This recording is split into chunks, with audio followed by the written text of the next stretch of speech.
Tuhan sertamu. Dan sertamu juga. Inilah Injil Yesus Kristus menurut Santo Lukas. Dimuliakanlah Tuhan. Pada waktu itu Tuhan menunjuk 72 murid. Ia mengutus mereka berdua-dua mendahuluinya ke setiap kota dan tempat yang hendak dikunjunginya. Berkatalah ia kepada mereka, tuaian banyak, tetapi pekerjanya sedikit. Sebab itu mintalah kepada Tuhan yang empunya tuaian, agar ia mengirimkan pekerja-pekerja ke tuaian itu. Pergilah, camkanlah, aku mengutus kalian seperti anak domba ke tengah-tengah serigala. Janganlah membawa pundi-pundi atau bekal atau kasut, dan jangan memberi salam kepada siapapun selama dalam perjalanan. Kalau memasuki suatu rumah, katakanlah lebih dahulu, damai sejahtera bagi rumah ini. Dan jika di situ ada orang yang layak menerima damai sejahtera, maka salammu itu akan tinggal padanya. Tetapi jika tidak, maka salammu kembali kepadamu. Tinggallah dalam rumah itu, makan dan minumlah apa yang diberikan orang kepadamu, sebab seorang pekerja patut mendapat upahnya. Janganlah berpindah-pindah rumah. Jika kalian masuk ke dalam sebuah kota dan diterima di situ, makanlah apa yang dihidangkan kepadamu, dan sembuhkanlah orang-orang sakit yang ada di situ. Dan katakanlah kepada mereka, kerajaan Allah sudah dekat padamu. Tetapi jikalau kalian masuk ke sebuah kota dan tidak diterima di situ, pergilah ke jalan-jalan raya kota itu dan serukanlah juga debu kotamu yang melekat pada kaki kami kebaskan di depanmu. Tetapi ketahuilah ini, kerajaan Allah sudah dekat. Aku berkata kepadamu, pada hari itu Sodom akan lebih ringan tanggungannya daripada kota itu. Demikianlah Injil Tuhan. Terpujilah Kristus.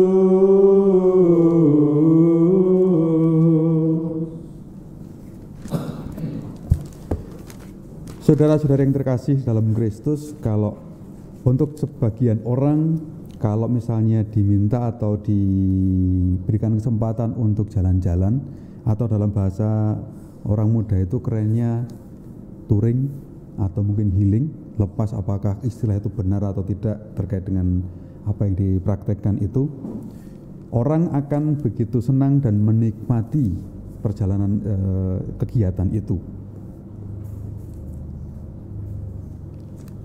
Dan kemudian kalau orang juga mendapatkan tugas sebagai seorang utusan dan juga duta, secara sekilas mungkin orang akan bisa merasakan kalau menjadi duta, menjadi utusan itu berarti orang yang membawa pesan, membawa suatu misi tertentu. Kalau itu sesuatu hal yang besar, mungkin orang akan merasa bahwa dia merasa diri bahwa dia akan menjadi seakan-akan seorang penting sekali, begitulah. Karena dengan membawa sesuatu hal yang penting. Tetapi kalau seandainya bahwa perutusan itu membawa konsekuensi yang kadang-kadang tidak mengenakan, itu pasti orang akan berpikir lagi, daripada nanti sengsara mendingan gak usah.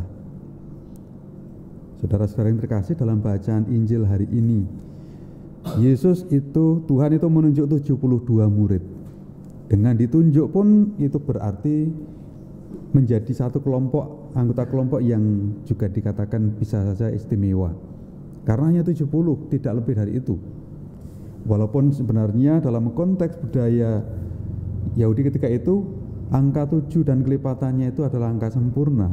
Itu juga bisa mungkin kita pahami, kita mengerti. 70 murid itu bisa sebenarnya secara mungkin teologis atau misi, itu juga bisa mengarah sebenarnya kepada setiap orang karena kesempurnaan. Mengutus mereka berdua-dua mendahuluinya ke setiap kota dan tempat yang hendak dikunjunginya. Anda membawa misi, sudah menjadi kelompok yang atau anggota yang istimewa, tetapi juga membawa misi, membawa pesan sesuatu hal yang lebih istimewa lagi. Pasti bangga. Tetapi bahwa disadari tuan banyak tetapi pekerjaannya sedikit.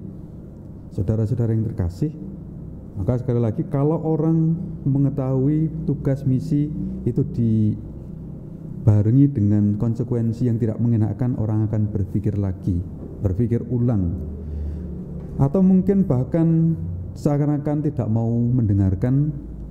Dengan itu merasa terbebas dari tugas perutusan itu. Maka ketika Tuhan mengatakan tuan banyak tetapi pekerjaannya sedikit, lantas juga kita akan seringkali permenungan kita itu terarah pada panggilan menjadi seorang biarawan-biarawati sebagai seorang misionaris.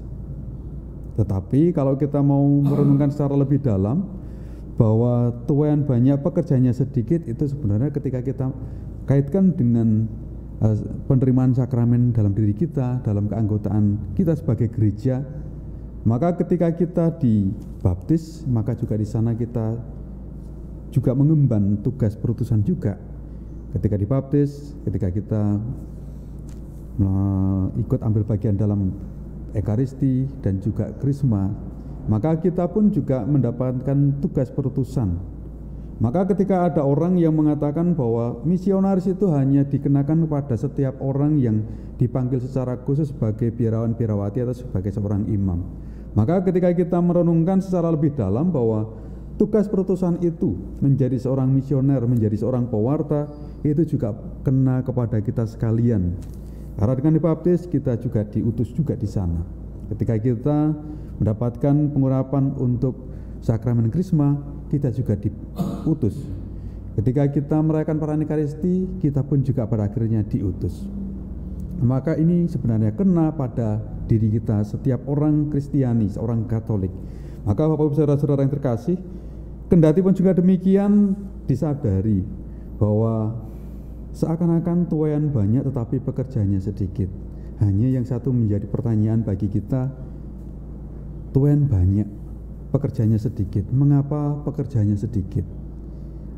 Apakah orang-orang yang dikatakan atau pribadi-pribadi yang sebenarnya pada dirinya melekat tugas perutusan itu untuk juga menuai, itu apakah mengabaikan tugas panggilan itu, ataukah menghindar, ataukah memang secara lugas tidak bersedia? Maka saudara-saudara yang terkasih, maka mari kita juga dalam seruan Tuhan ini, mintalah kepada Tuhan yang empunya tuayan. Artinya kita juga bisa memahami, kita merenungkan, kita senantiasa juga tidak jemu-jemunya memohon kepada Tuhan, kepada Allah, agar pekerja itu semakin diperbanyak. Ada semakin banyak orang yang terlibat, yang dilibatkan itu juga terlibat dengan sepenuh hati. Kendati pun juga di sana ada konsekuensi-konsekuensi yang mungkin juga tidak mengenakan. Jangan membawa bunda-bundi atau bekal atau kasut, dan jangan memberi salam kepada siapapun dalam perjalanan. Aku mengutus kalian seperti anak domba ke tengah-tengah serigala. Pewartaan damai sukacita dan juga warta akan kerajaan Allah yang sudah dekat itu tidak senantiasa, tidak selalu mendapatkan tanggapan yang mengenakan, tetapi bahwa kita selalu dipanggil untuk menjadi pekerja-pekerja yang akan menuai di kebun Tuhan, agar senantiasa juga kita dengan itu diingatkan agar kita semakin tetap fokus, kita tetap mempunyai ketulusan hati, agar kita tidak justru akhirnya teralihkan pada persoalan-persoalan yang tidak sesuai dengan apa yang menjadi kehendak Tuhan. Pengalaman Ayub, kalau secara sekilas mungkin kita merasakan sepertinya Ayub ini mengutuk Allah, menyesali diri, menyesali nasibnya, tetapi bahwa kita yakin di dalam dia, di dalam segala pengalaman hidupnya, Tuhan juga mempunyai misi, mempunyai visi untuk juga tetap mewartakan kabar sukacita Allah dan juga kerajaan Allah sudah dekat. Mari Bapak Ibu dan saudara-saudara yang terkasih, kita hening sejenak, kita merenungkan sabda Tuhan ini, dan semoga kita menjadi salah satu dari orang-orang yang terbuka hati dan budi kita untuk senantiasa menyadari, melaksanakan dengan sepenuh hati tugas perutusan kita sebagai pewarta-pewarta kerajaan Allah. Semoga Tuhan memberkati kita. Amin.